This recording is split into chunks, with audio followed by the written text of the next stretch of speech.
So at the time of filming this video, Shibarium is still down, which is actually better for what context I want to get into, and that is burns. So obviously now we've gotten to see a few transactions, so we have an idea of what some of the burns are going to look like. I've seen some comments about this as well, and some people are pissed off. So I want to add a little context here.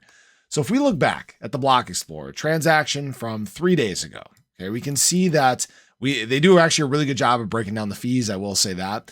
So we saw this transaction have 40315 in bone priority fees, and the burn fee was all the way down at a lot of zeros, 147. So this is the number that pissed off a lot of people. People are like, why is this fee so low? Why are we burning such little shib? Okay. And it's true.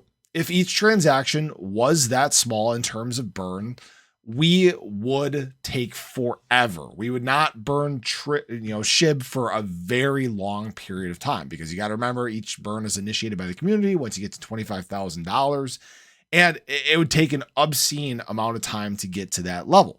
But I'm glad there's another transaction on this page, because I want to show you guys something. When we scroll down and we look at this transaction, look at the size difference. This one compared to this one up here, 734 bytes. This one's 17,530 bytes. And you can see the difference then in the bone priority fee and the burn fee. Now, this is obviously still extremely small, but the point I want to make with this is network load and throughput demand are very big deals.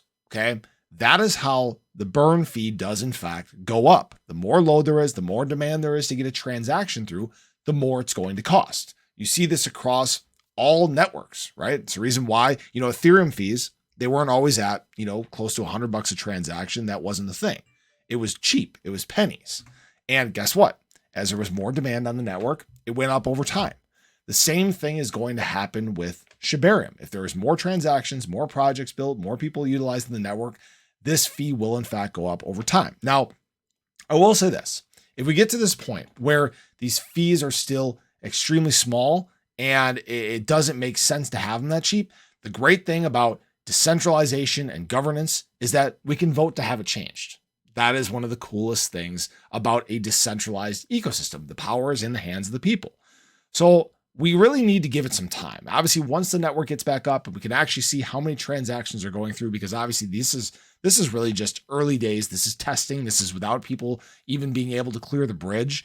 We can get a better scope then of what these burns are actually going to look like, because these are obviously all just kind of early numbers, right? They're big nothing numbers, and so we'll obviously just have to wait and see how this looks. But I thought I'd share that with you guys. That's kind of my take on it. I do want to hear your thoughts. I don't think this is as big of an issue as people are making it out to be.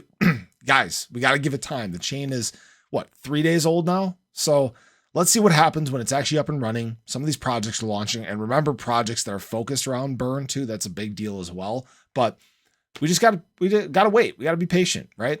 I appreciate you guys. Hope you enjoyed the video. Show your support below, and I'll catch you in the next one. Take care.